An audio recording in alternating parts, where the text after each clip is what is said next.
Ministerios ID les da la bienvenida a Los Atributos de Dios, una serie de enseñanzas que busca profundizar en las perfecciones divinas a fin de que, desechando todo entendimiento equivocado de su ser, le adoremos verdaderamente a Él. Mi nombre es Gabriel Arjona, y en esta oportunidad escucharemos el escrito que lleva por nombre La Presciencia de Dios. Una reflexión de Arthur W. Pink en la que nos explica por qué Dios conoce todas las cosas desde la eternidad pasada y cómo esa verdad se relaciona con la salvación y su providencia. Oremos porque el Señor obre en nuestros corazones a través de su siervo, y sin nada más que acotar, escuchemos la meditación del teólogo y predicador inglés A. W. Pink. Sirvamos juntos. Queremos hacerte saber algo hoy. ¿Sabías que tú también puedes colaborar para que más personas conozcan la verdad de Dios? Así es. Con tan solo dar un me gusta a este video y hacer un pequeño comentario, promueves que YouTube lleve esta sana enseñanza a lugares que ni te imaginas. Únete a nosotros en esta labor y esparzamos juntos la semilla del Evangelio en medio de tanta oscuridad. Suscríbete a Ministerio Sid y comparte con nosotros la palabra de Dios. Ministerio Sid, esparciendo juntos la semilla que da vida.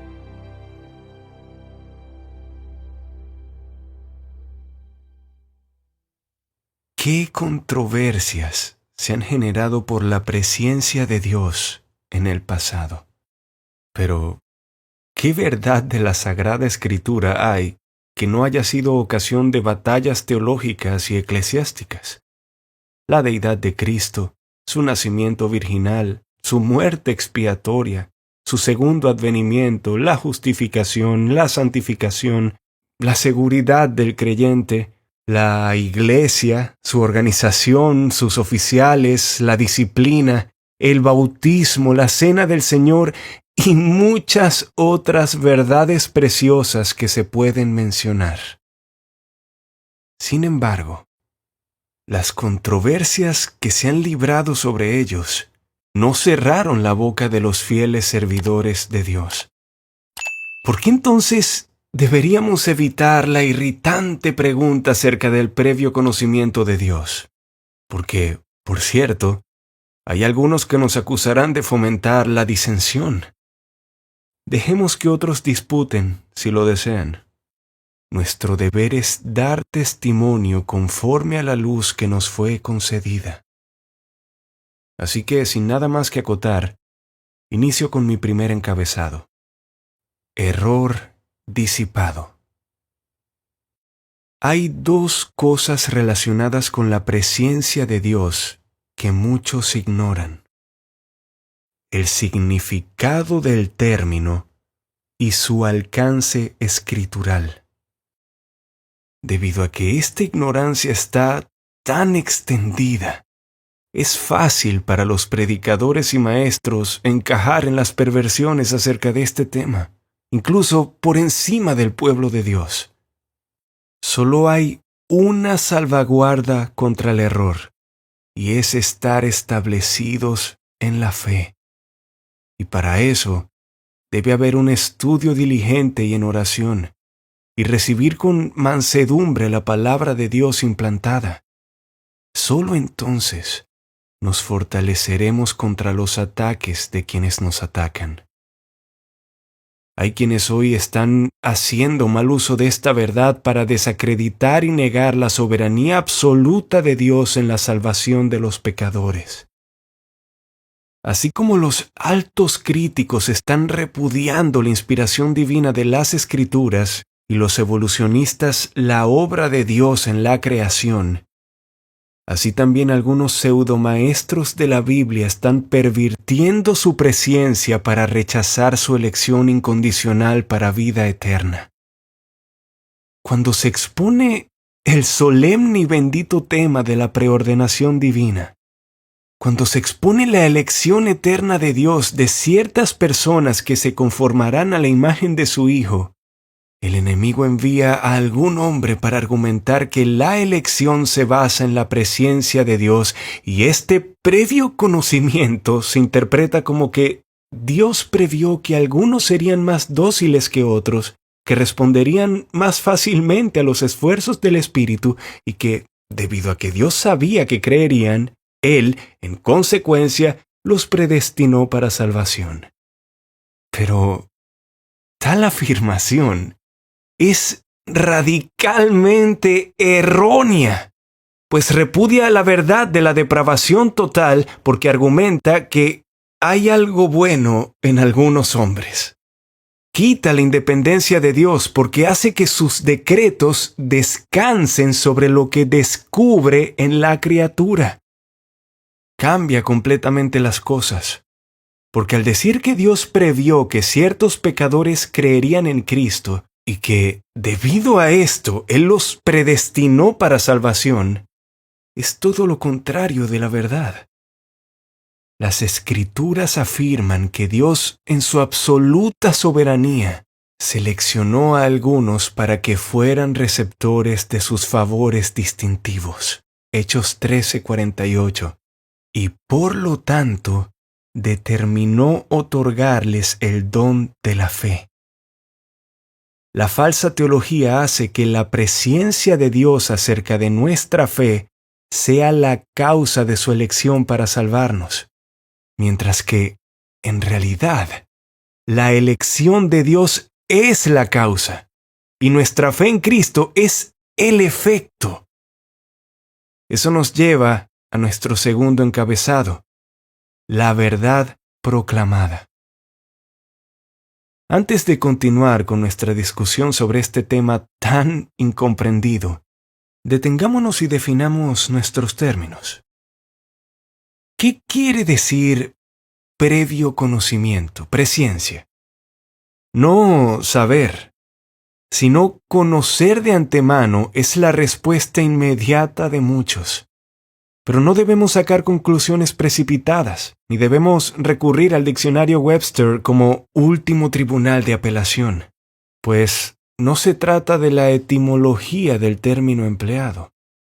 Lo que se necesita es descubrir cómo se usa la palabra en las Escrituras.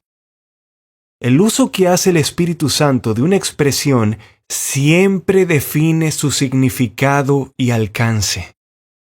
Es la falta de aplicación de esta sencilla regla la responsable de tanta confusión y error. Muchas personas suponen que ya conocen el significado de cierta palabra usada en las Escrituras y luego son demasiado imprecisos para probar sus suposiciones por medio de una concordancia. Ampliemos este punto. Toma la palabra carne. Su significado parece ser tan obvio que muchos considerarían una pérdida de tiempo buscar sus diversas conexiones en las Escrituras. Se asume apresuradamente que la palabra es sinónimo del cuerpo físico, por lo que no se realiza ninguna investigación. Pero de hecho, carne en la Escritura con frecuencia incluye mucho más de lo que es corpóreo.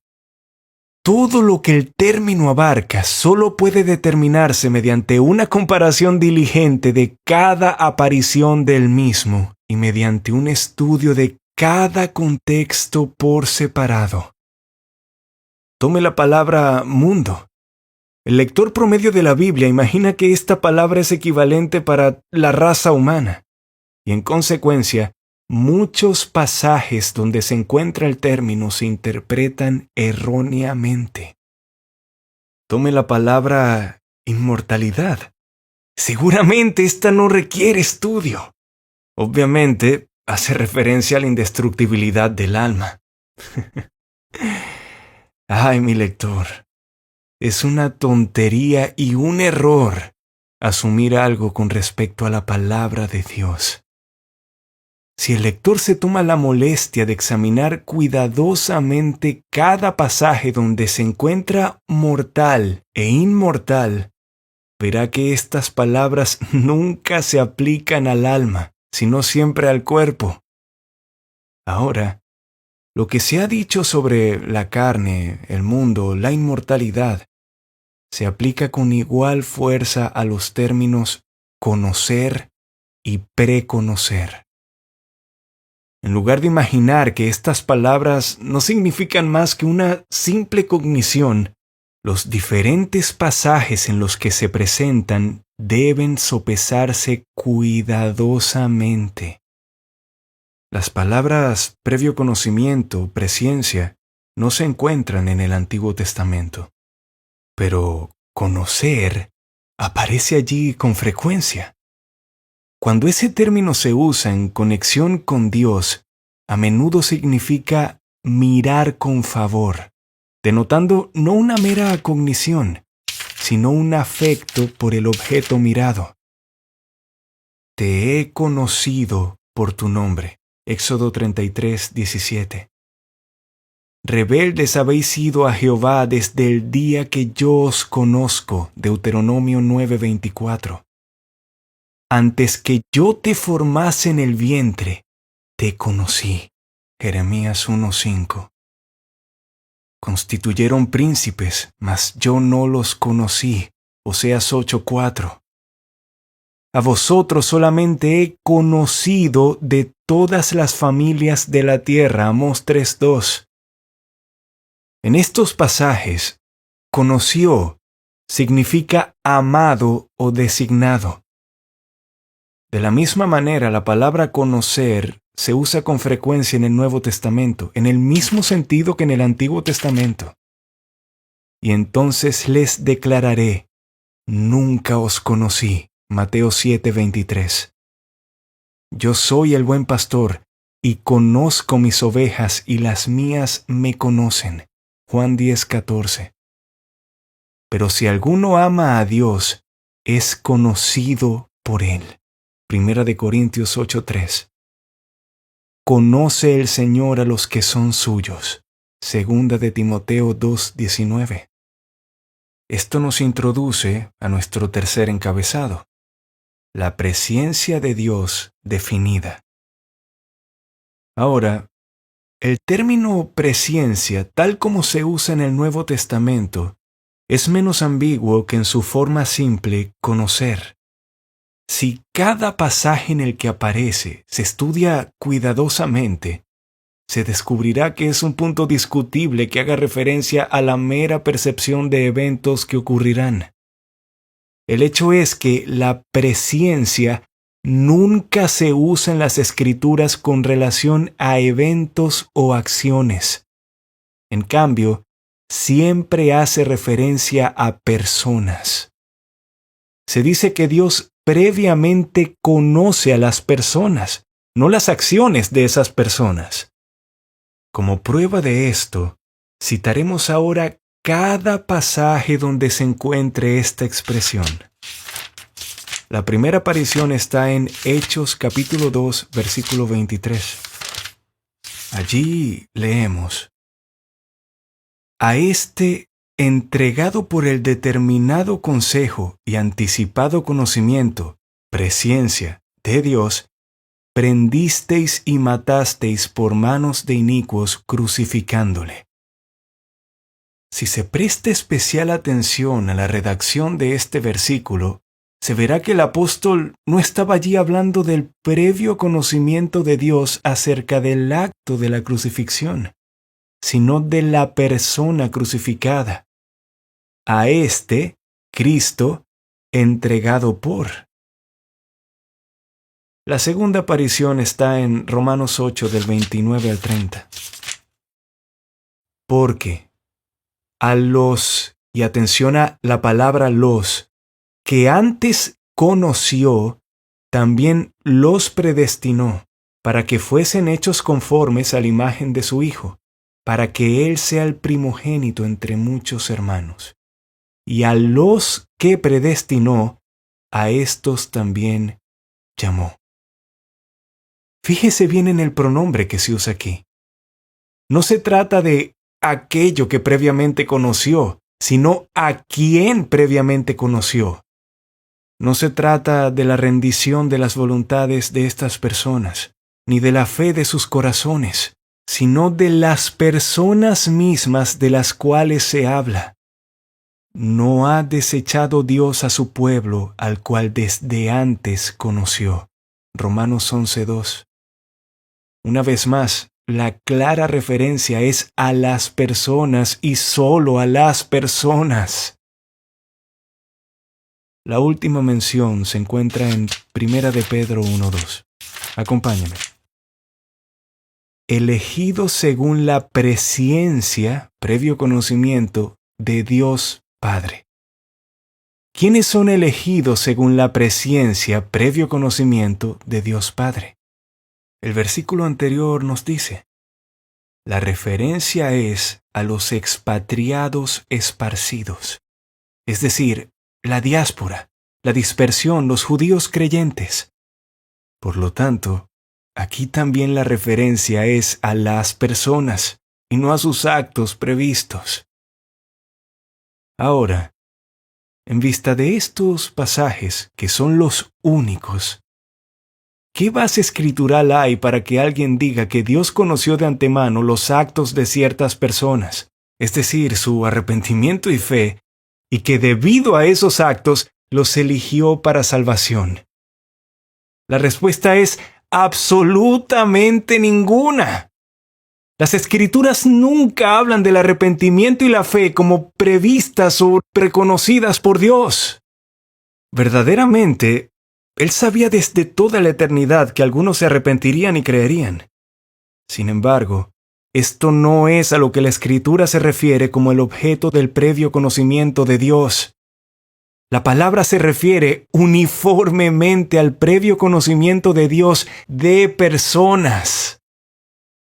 Entonces, retengamos la forma de las sanas palabras, 2 de Timoteo 1:13.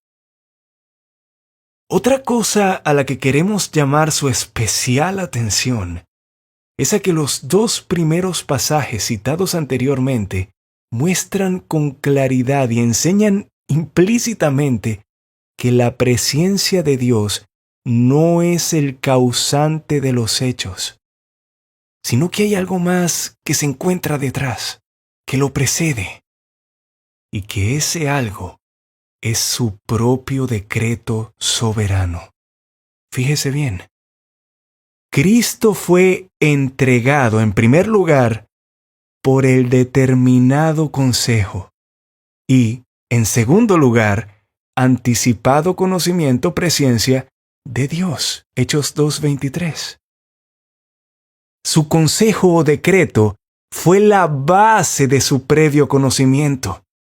Y nuevamente en Romanos 8:29, ese versículo se abre con la palabra porque, que nos dice que miremos hacia atrás a lo que precede inmediatamente. Entonces, ¿qué dice el versículo anterior? Esto: todas las cosas les ayudan a bien. Esto es, a los que conforme a su propósito son llamados. Romanos 8:28. Por lo tanto, la presciencia de Dios se basa en su propósito o decreto. Vea Salmos capítulo 2, versículo 7. Dios previamente conoce lo que será, porque Él ha decretado lo que será. Por lo tanto, es una inversión del orden de las Escrituras, es poner el carro delante del caballo, afirmar que Dios elige porque previamente conoce a las personas. La verdad es que lo conoce de antemano porque Él lo ha elegido. Esto elimina la base o la causa de la elección como algo que depende de la criatura y la ubica en la voluntad soberana de Dios. Dios se propuso en sí mismo elegir a ciertas personas no por algo bueno en ellas o proveniente de ellas, ya sea real o previsto, sino únicamente por su propia mera voluntad. En cuanto a por qué eligió a los que eligió, no lo sabemos, y solo podemos decir, sí, Padre, porque así te agradó. Marcos 11:26. La clara verdad en Romanos 8:29 es que Dios, antes de la fundación del mundo, eligió a ciertos pecadores y los designó para salvación. Segunda de Tesalonicenses 2:13. Esto queda claro a partir de las palabras finales del versículo. Los predestinó para que fuesen hechos conforme a la imagen de su Hijo. Dios no predestinó a aquellos a quienes Él previó que fueran conformes, sino por el contrario. A aquellos a quienes preconoció, es decir, amó y eligió, a estos predestinó para ser hechos conformes. Su semejanza con Cristo no es la causa, sino el efecto de la presciencia y la predestinación de Dios. Dios no eligió a ningún pecador porque previó que creería, por la sencilla pero suficiente razón de que ningún pecador cree hasta que Dios le da la fe, tal como nadie ve hasta que Dios le da la vista. La vista es un don de Dios. Ver es la consecuencia de usar su don. Entonces, la fe es un don de Dios, Efesios capítulo 2, versículos del 8 al 9. Creer es la consecuencia de usar su don. Si fuera cierto que Dios había elegido a algunos para ser salvos porque a su debido tiempo ellos creerían, entonces eso haría que creer fuese un acto meritorio. Y en ese caso, el pecador que fuere salvo tendría motivos para jactarse, lo cual la Escritura niega enfáticamente, Efesios 2:9. En verdad, la palabra de Dios es lo suficientemente clara al enseñar que creer no es un acto meritorio. Afirma que los cristianos son aquellos que por la gracia han creído, Hechos 18:27. Si entonces han creído por gracia, no hay absolutamente nada meritorio en creer. Y si no hay nada meritorio en creer, esto no podría ser el motivo o la causa que movió a Dios a escogerlos. No. La elección de Dios no proviene de nada en nosotros, ni de nada de nosotros, sino únicamente de su propia voluntad soberana. Una vez más, en Romanos 11:5, leemos acerca de un remanente escogido por gracia. Ahí está, bastante claro. La elección en sí misma es por gracia, y la gracia es un favor inmerecido, algo por lo cual no teníamos derecho alguno de exigirle a Dios. Por lo tanto, parece que es muy importante para nosotros tener una visión clara y espiritual del previo conocimiento, presciencia de Dios. Las concepciones erróneas al respecto conducen inevitablemente a los pensamientos más deshonrosos para Él. La idea popular de la presciencia divina es totalmente inadecuada. Dios no solo conocía el final desde el principio, sino que también planeó, fijó y predestinó todo desde el principio. Y como la causa determina el efecto, así, el propósito de Dios es el fundamento de su presciencia. Si el lector es entonces un verdadero cristiano, lo es porque Dios lo escogió en Cristo antes de la fundación del mundo, Efesios 1:4. Y lo escogió no porque vio previamente que creería, sino que le eligió simplemente porque le plació elegirlo. Lo eligió a pesar de su incredulidad natural. Siendo esto así, toda la gloria y la alabanza le pertenece solo a Él. No tienes fundamento para atribuirte ningún crédito. Por gracia has creído. Hechos 18:27. Y eso porque tu elección fue de gracia. Romanos 11:5. Si ha sido de bendición para usted este tiempo, damos las gracias al Señor por ello, y nos encantaría que nos lo hiciera saber a través de los comentarios. Además, le invitamos a suscribirse a nuestro canal y a dejar un me gusta en este video. Al único y sabio Dios, por medio de Jesucristo, sea la gloria por siempre. Amén.